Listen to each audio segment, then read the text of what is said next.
Intervention spéciale d'ABT à la 58e session de la CPD à l'ONU. Les efforts de Talon mis en relief et salués par l'ONU. Abdoulaye Bio-Ochane, comme un poisson dans l'eau, a bien vendu les efforts exceptionnels du président Talon. Pour mieux comprendre l'objet de la 58e session de la CPD, il faut d'abord reconnaître que la Commission de la population et du développement travaille avec le système des Nations Unies au suivi et à l'examen de la mise en œuvre du programme d'action de la Conférence internationale sur la population et le développement. C'est donc dans ce cadre que se situe cette 58e session au cours de laquelle notre pays, le Bénin, a fait une très belle impression au regard des différentes réformes entreprises par le gouvernement du président Patrice Talon à l'endroit de la population et du développement. Cette 58e session, qui a eu lieu ce lundi 7 avril 2025 dans une des salles des Nations Unies, a vu la participation de plusieurs délégations des pays ayant en commun ce précieux souci de l'homme et de son épanouissement, la priorité des priorités. Après le discours d'ouverture de Mme Katia Lasser, présidente de cette 58e session de la CPD, ceux de Guy Ryder, SGA aux politiques au cabinet du SG-ONU, du Dr Natalia Kanem, du FUNIAP et de son Excellence Mme Harini Amarasuriya, première ministre du Sri Lanka, c'est à notre pays qu'est revenu l'honneur de remercier l'assistance et de développer ce que le Bénin fait dans le sens de l'objet de cette session. Le ministre d'État chargé du développement et de la coordination de l'action gouvernementale, Abdoulaye Bio-Ochane, dans cette intervention spéciale, a d'abord tenu à adresser, au nom du gouvernement de la République du Bénin, ses plus sincères félicitations à Mme Katharina Djanidji Lasser pour sa brillante élection à la présidence de cette session.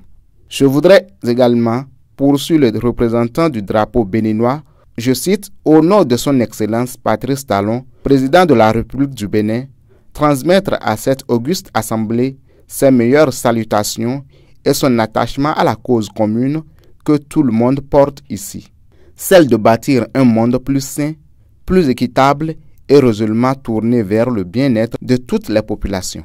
Fin de citation. Abdoulaye Bio-Ochane ne doute pas un seul instant que cette 58e session permette d'atteindre cet objectif cher à son président, Patrice Talon.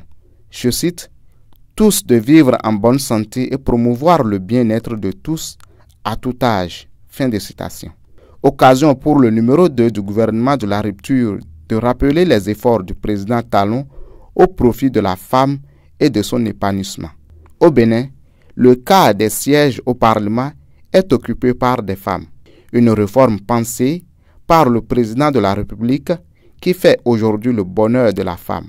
En comparaison avec ce qui était avant 2016, ce taux de représentativité des femmes au Parlement est 5 fois plus élevé que la tradition.